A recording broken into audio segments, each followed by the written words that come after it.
Hello friends, welcome to my channel viewers. अभी पिछले महीने बिहार विधानसभा में बिहार के चीफ मिनिस्टर नीतीश कुमार ने जातीय जनगणना यानी कि कास्ट सेंसस की रिपोर्ट पेश की थी। इस रिपोर्ट में ये बताया गया था कि हर जाति में कितनी % आबादी है, हर जाति की कितनी % आबादी है। अब 2 दिन पहले उन्होंने आर्थिक सर्वे की रिपोर्ट पेश की है जिसमें बताया गया है कि हर जाति में कितने % लोग गरीब हैं।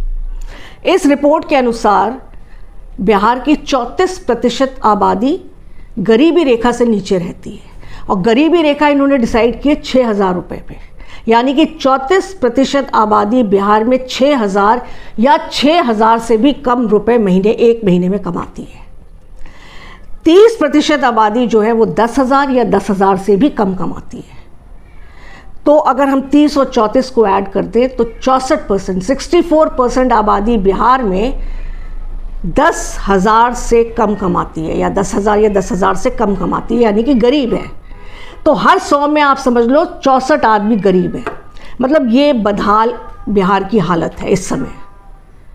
अच्छा, अब इस सर्वे में हर जाति में अलग अलग परसेंटेज निकाली गई है कि किस जाति में कितने गरीब हैं। इसमें जो कैटेगरीज हैं उसमें भी निकाला गया कि किस कैटेगरी में कितने गरीब लोग हैं। एसटी जो कैटेगरी है शेड्यूल ट्राइब की, उसमें 43% लोग गरीब हैं। शेड्यूल कास्ट में 42%, 42% लोग शेड्यूल कास्ट जिसको कि हम दलित वर्ग कहते हैं उसमें गरीब हैं। ओबीसी कैटेगरी, पिछड़ा वर्ग, इसको इन्होंने 2 में डिवाइड कर दिया है, पिछड़ा और अति पिछड़ा। तो अति पिछड़ा वर्ग में 34% लोग गरीब हैं, पिछड़ा वर्ग में 33% लोग गरीब हैं। और जो सबसे हैरानी की बात इस आर्थिक सर्वे में उभर के आई है वो ये है कि सामान्य वर्ग जिसको कि संपन्न समझा जाता है, जिसमें अपर कास्ट आती हैं, जैसे भूमिहार हो गया, ठाकुर, कायस्थ, उसमें भी 25% आबादी गरीब है। तो आप देख सकते हैं कि बिहार में गरीबी का क्या आलम है। हजारों की तादाद में मजदूर बिहार को छोड़कर बड़े बड़े शहरों में वो मजदूरी कर रहे हैं। बड़े बड़े बिल्डर्स की जो बिल्डिंग्स बन रही हैं उसमें मजदूरी का काम कर रहे हैं, हज़ारों की तादाद में, अपना घर छोड़ के, अपने बूढ़े माँ बाप को घर पे छोड़कर। क्यों?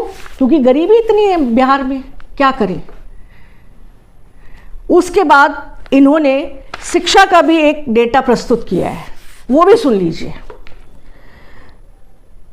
23% आबादी केवल 5वीं कक्षा तक पढ़ी हुई है, 15% आबादी 8वीं कक्षा तक पढ़ी हुई है, 15% आबादी 10वीं कक्षा तक पढ़ी हुई है, 20% आबादी इंटरमीडिएट यानी कि 12th क्लास तक पढ़ी हुई है और केवल 7% युवा बिहार में ग्रेजुएट है। अब आप समझ सकते हैं पढ़ाई का क्या लेवल है। केवल 7%। ना तो स्कूल्स हैं, ना ढंग के कॉलेजेस हैं, ना ढंग की कोई यूनिवर्सिटी है। अभी पिछले साल एक सर्वे किया गया था जिसमें इंडिया के सारे कॉलेजेस की रैंकिंग की गई थी। उसमें जो टॉप के 100 कॉलेजेस थे उसमें बिहार का एक भी कॉलेज नहीं था। शिक्षा अवस्था बिहार की कितनी खराब है, इसको हम समय समय पे वीडियोस वायरल होते रहे हैं बिहार की शिक्षा व्यवस्था को लेकर, वो हम देखते रहे हैं। उसमें कैसे दिखाया गया है कि मास स्केल पे चीटिंग हो रही है और जो पढ़ भी रहे हैं बच्चे, उनको कुछ नहीं आता है। उनका स्टैंडर्ड पढ़ाई का इतना लो है, बच्चे कहाँ से सीखेंगे। टीचर्स जो हैं उनको ही कुछ नहीं आता है। टीचर्स जो पढ़ा रहे हैं बच्चों को, जब उन्हीं को कुछ नहीं आता तो वो बच्चों को क्या ज्ञान देंगे। कितने वीडियोस हमने देखे हैं जिसमें बिहार में टीचर्स से सिंपल क्वेश्चंस पूछे गए हैं और उनके आंसर्स या तो वो दे नहीं पाए या उन्होंने ऐसे वाहियात आंसर्स दिए कि सुन के आपको हंसी आएगी। इस प्रोग्राम के लास्ट में एक वीडियो लगाऊंगी मैं, आप वो वीडियो देखिएगा और उस एक वीडियो से ये मतलब आपको समझ में आ जाएगा कि बिहार में शिक्षा व्यवस्था की कितनी बदहाली है। अच्छा, अब हम आते हैं मेन मुद्दे पे। मेन मुद्दा ये है कि नीतीश कुमार ने बिहार में आरक्षण को 50% से बढ़ाकर 65% कर दिया है, क्योंकि नीतीश कुमार का कहना है कि 50% आरक्षण से बिहार में जो SC, ST और OBC कैटेगरी है उनकी जो आबादी है उससे उनको फ़ायदा नहीं हुआ है, उनका उत्थान नहीं हुआ है, उनका कल्याण नहीं हुआ है, इसलिए इसको हम बढ़ा के 65% कर रहे हैं।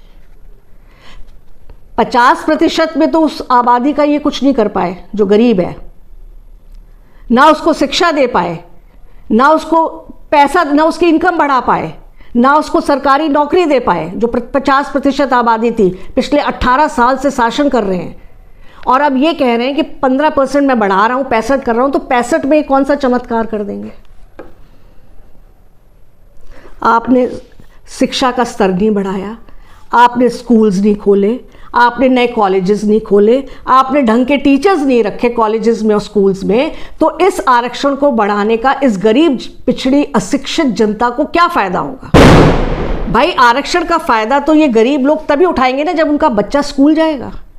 पहले तो वो बच्चे स्कूल ही नहीं जाते, खेतों में काम करते हैं, माँ बाप के साथ मजदूरी करते हैं, और जो स्कूल जा भी रहे हैं तो प्राइवेट स्कूल अफोर्ड नहीं कर सकते, सरकारी स्कूल जाते हैं, वहाँ पे उनका पढ़ना और ना पढ़ना एक ही बराबर है। बिहार में टॉपर्स के भी इंटरव्यू लिए गए हैं तो पता चला है कि टॉपर्स को ही कुछ नहीं आता है, बाकियों का तो छोड़ दीजिए। मास स्केल पे चीटिंग करके बच्चे जो है वो पास तो हो जाते हैं, लेकिन आता उन्हें कुछ भी नहीं है। ये कई वीडियोस में हमने देखा है। अच्छा, तो 65% रिजर्वेशन करके नीतीश कुमार ये कह रहे हैं कि उनकी सारी प्रॉब्लम सॉल्व हो जाएगी। ये आरक्षण बड़े बड़े जो इनके इंस्टीट्यूशंस है उसमें दे रहे हैं और सरकारी नौकरियों में दे रहे हैं। मतलब मुझे तो हंसी आ रही है, नौकरियां हैं नहीं, जो ऑलरेडी ग्रेजुएट हैं उनको तो नौकरियां मिल नहीं रही हैं, और रिजर्वेशन और बढ़ा दिया है, 65% कर दिया है। ये बढ़ा हुआ रिजर्वेशन दोगे कहाँ? इस आरक्षण को दोगे कहाँ जब नौकरियां ही नहीं है? जिस समय बिहार में चुनाव हो रहे थे तो आरजेडी के ये तेजस्वी यादव मन से चीख चीख कर कह रहे थे कि हम 10 लाख नौकरियां देंगे अगर चुनाव जीत गए और सत्ता में आ गए। आज इतना टाइम बीत गया इनको सत्ता में आए हुए, 10 लाख तो बहुत दूर की बात है, ये 10,000 नौकरी भी नहीं दे पाए।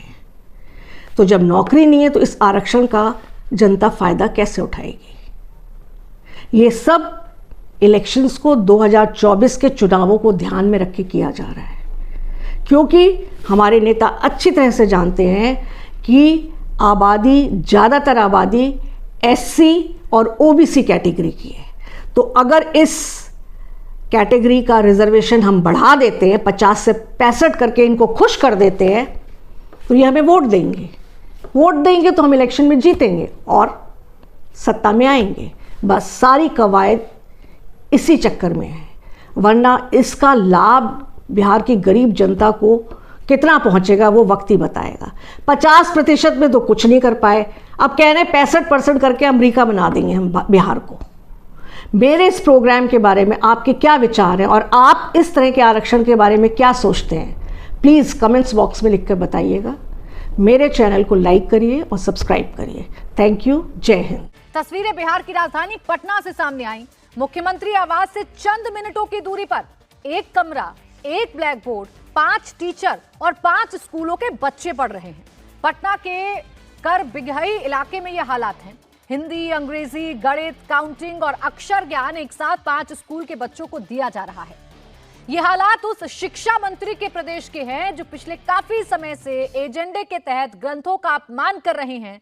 चंद्रशेखर यादव लगातार रामचरितमानस पर अटैक कर रहे हैं, लेकिन वो अपनी जिम्मेदारी कैसे निर्वहन कर रहे हैं ये बताने के लिए स्क्रीन पर जो तस्वीरें आप देख रहे हैं ये काफी हैं।